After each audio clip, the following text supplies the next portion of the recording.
Okay, ladies and gentlemen, boys and girls, I'm sure you have seen this story floating throughout your news feeds. I heard the Lotus Eaters bloviate about it in appropriate smugness, and there was much smuggling to be had at the time.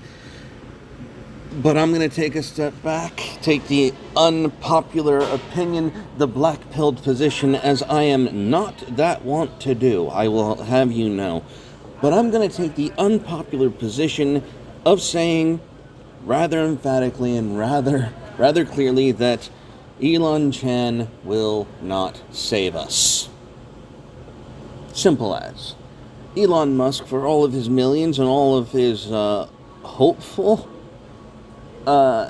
ideas and ideology and all of his hopes and dreams of making Twitter a truly free speech platform, will likely, even if he succeeds, fall flat on its ass because of the simple fact that for all of his trolling greatness, Elon Musk is but one man trying to do a hostile takeover of an infected company full of abscesses and putridity, the likes of which you and I likely could not tolerate being in the very presence of. The idea that Elon Musk can save Twitter is like saying that a doctor who specializes in removing zits can cure bubonic plague, and the victim on the table is bloated with boils.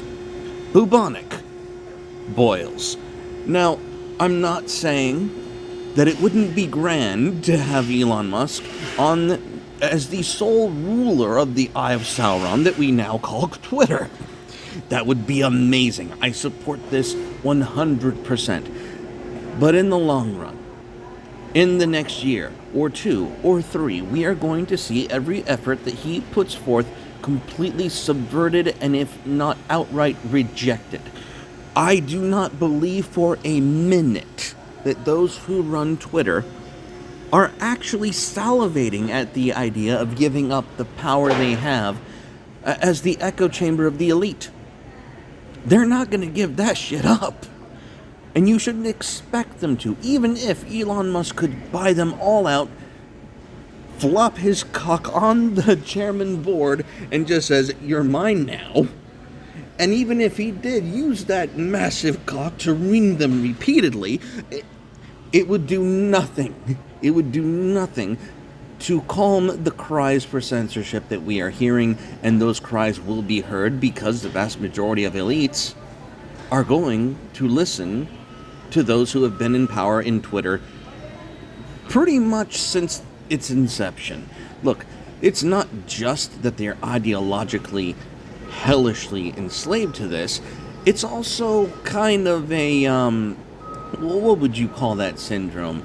The Patty Hearst syndrome. It's not Munchausen's, it's the one where the abused begins to like their abuser or love their abuser.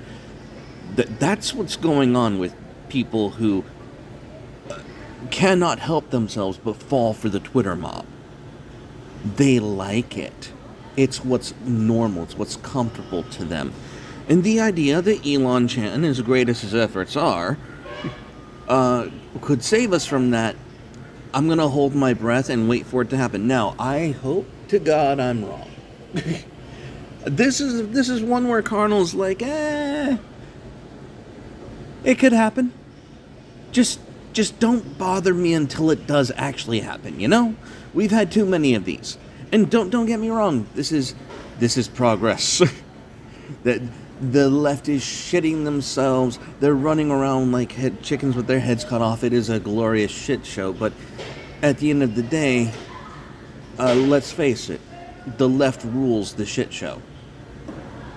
The left rules where there is chaos. The left rules where there's disorganization and uncertainty. That's where they usually come out on top. Unless you're Donald Trump.